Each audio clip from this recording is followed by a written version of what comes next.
We caught up with Nebraska's coordinators here on Tuesday, along with several players. Hi, Sean Callahan with HuskerOnline.com as Nebraska gets ready for Saturday's game with Louisiana Tech. Obviously, a lot of questions about that quarterback position for offensive coordinator Marcus Satterfield, particularly about the health status of Jeff Sims. Today was his most active day.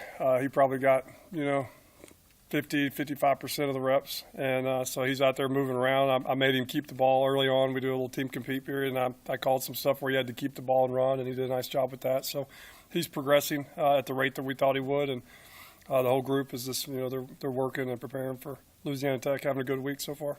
Meanwhile, a lot of praise about Heinrich Haarberg and just how he played this past Saturday.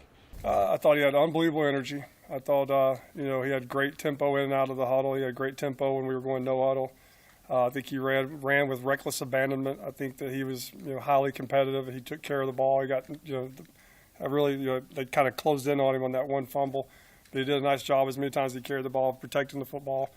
And I thought he, for his first time out there, again, that's a big deal. That's a Nebraska kid getting to start in Memorial Stadium. I can't imagine what that felt like for him. So he handled it well, and he had a really good game. He looked pretty comfortable, to be his first start. I was proud of how he played, and, the team loved how he played.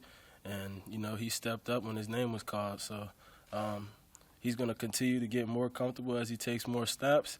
And, just looking forward to them working and competing. One of the topics, though, a lot of people discussed after the game was maybe Haarberg should look at sliding. He's got to take care of his body for sure. But, that's just kind of who Heinrich is. It's just how he plays, I don't think many people told Eric Crouch to slide, or Scott Frost to slide, or Tommy Frazier to slide. It's just a mentality of how that kid plays. The other challenge this week for the offense will be developing a plan to run the football, knowing that Ramir Johnson and Gabe Ervin Jr. are now out for the season. Yeah, no doubt about it. We can't have, we got to get our best players on the field, which is an old adage. Any coach is going to say that, but we really got to be mindful of who's, personnel groupings to getting the right guys in the right places in order to, have some production in the run game. But again, we got guys, we got a what's next mentality. They're going to go out there, not really going to change that much and let them go. Meanwhile, on the defensive side of the football, big storyline continues to be the number of defenders that have seen action. 35 defensive players played this past Saturday. 27 of those 35 saw more than 10 snaps. I think it's a, again, a great point. There's a philosophy, right? That's philosophy in terms of there's just some guys that don't want to play, only play the starters, and that's it. And there's guys like Coach Rule that, hey, he wants to play anybody who can be effective on the grass, right? So one is it's a philosophy, and then two, it's the players. You got a lot of guys who have been around that did not play, so you did not know what you're going to get. Like Buddha. I know he's played Nash. I know he's played Blaze. I know he played, but they really didn't play. So you really didn't know what there was, right? So then they go through the process, and you see that they're smart, they're big, they're tough, athletic, and then you give them a chance, and they're doing it. And then mix those guys in with the new guys, the P. Wills, the Cams, you saw Riley Van Poppel out there early on in the game, and he did a great job of standing the guy up. Mackay, you got guys who want to show what they can do. So they're putting in the work. It's up to us to make sure that stuff is simple enough for them to where they can see it, understand it, and then give them a chance on the grass. Because a lot of times, you got really good players, but they don't truly know what to do. So then they go out there and they're making mistakes and they're playing hesitant, and then you're like, oh, see, he can't do it. Well, the first thing you better look at as a coach is yourself, right? You're like, why can't he do it? And that's the first thing Coach Rule is always honest about, like, well, why can't he do it? I don't care that we say he can't do it right now. Why can't he do it? And let's go back and fix it so that way we can. And, again, it's all about those guys doing it. Yeah, Coach Rule, from the beginning he's always said he wants at home games he wants everyone to play. And he has that next man up mentality. He understood. Even at the beginning of fall camp he said guys are going to get dinged up.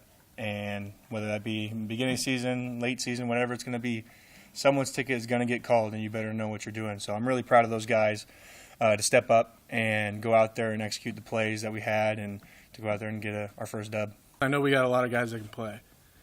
There's a lot of good players on the team, and they were saying we need to rotate these guys, and because there was guys who were getting 80 snaps last year be gassed by the end of the game. So, I mean, it's good for the team. It's good that we can have different players step up and play. So we got a lot of guys that are able to step up and play their role on the team. So, And it's pretty clear this defensive unit has a lot of confidence. Yeah, again, it starts at the top, right? Because it's real easy that you come off a win and everybody's feeling good and all that stuff. But, you know, coach is always figuring out ways to make sure that everybody on the team is motivated and see that truly, right, we can get a lot better.